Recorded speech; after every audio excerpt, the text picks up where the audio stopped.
Hello crafty friends, I'm Lynn from Studio Kato and I'm so happy you're joining me again today for another Casual Friday video. I haven't done one of these in a while and I'm not even sure I'm posting this on a Friday, so who knows. But this is a really clean and simple card and I do want to add it to the series. I'm making this a birthday card and it's almost a one layer card. I did prop up my sentiment, but you absolutely don't have to. So you could definitely make this one layer design with lots of interest. I am starting with this flower stamp by Trinity Stamps. I'm not actually sure what the stamp set is called, but it will be in the description below. I'm stamping this in VersaFine Onyx Black ink onto Clairefontaine DCP 250 GSM cardstock, and I am stamping this on a separate panel instead of my card base directly. I never like working on card bases, but if you don't mind it, you can, and you can make this a one layer card. I'm adding some embossing powder to this. I'm using WOW Clear Gloss Superfine Embossing Powder. I just really like the shine it gives, and especially on a one layer card design, or what is somewhat a one layer card design. I really like to add it because it gives just a little extra touch that is just something special. I did cut a mask of this flower bunch and it was a lot of work, but it was totally worth it in the end. I really like masked pieces. It's such a different feel than just propping up the image. Now around this design, I'm going to do some ink blending, but I did want to add one more area that's masked off, and that's just a strip on the side there.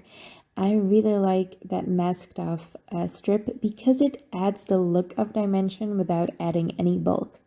It looks like you are creating two separate panels or you are propping one panel up on the other, but you're not. It's really fun. I am using some Pinkfish Studio inks and the mini ink stand, which you can see on the side there. I love this ink stand. This was actually my first time using it. I did make this card ages ago, but I love this ink stand and I highly recommend you check it out. I now use it all the time. I need to do any ink blending, even if I'm only using one ink cube.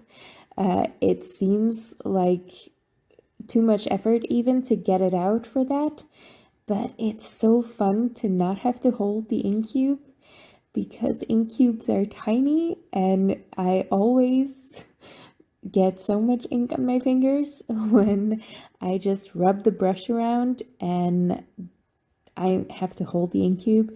I don't know, it's really weird to explain it, but it's a very helpful tool. I highly recommend it.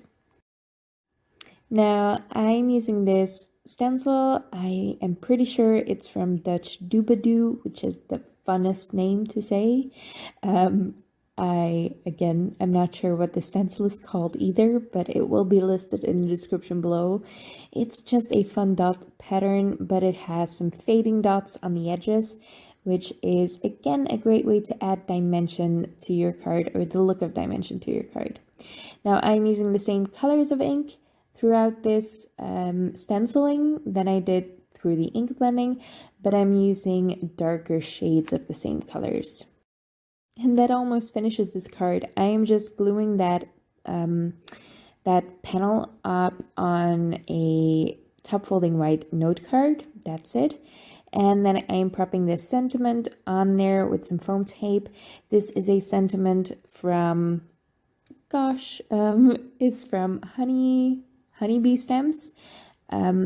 It's actually the only stamp set I have of them, and it's awesome. I just stamped a bunch of these sentiments and decorated all of them at once with the coordinating dies. It's not one of those magical die sets that cuts all of them at once. I just did a lot of mass producing with the stamp set, so I have a bunch of these sentiments ready to go. I am adding some some gems, some silver gems by Pretty Pink Posh, I want to say. I'm pretty sure they're from Pretty Pink Bosh.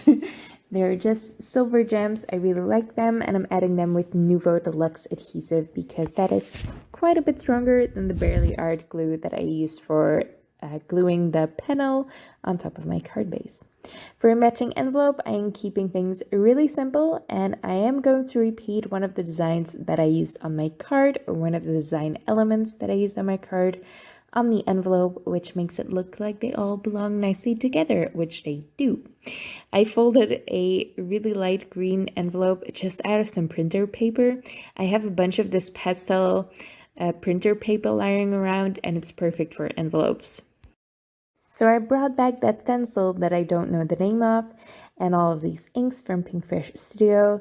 I did skip the yellow because it would turn green on this green cardstock anyway.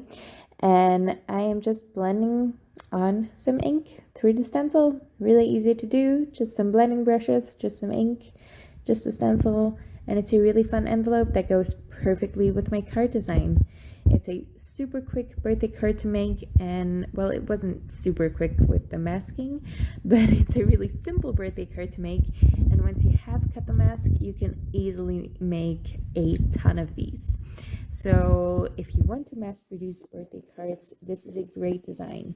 Maybe use a simpler flower image to cut the mask out of, but other than that, it's a really simple card to make, and I had a lot of fun making it. You can switch up the colors, you can switch up the flower if you want. You don't have to make this one layer. You can do a lot of dimension, which I usually do, but I really like it. I don't know why. Sometimes I'm just in the mood to not use any dimension whatsoever. I hope you liked the card, and I hope you liked the video. If you did, make sure to leave a thumbs up on this video and leave your thoughts in the comments below. I would love to read them. You can also subscribe to my channel if you want to see more of my videos. But thank you so much for watching this one, and I hope to see you next time.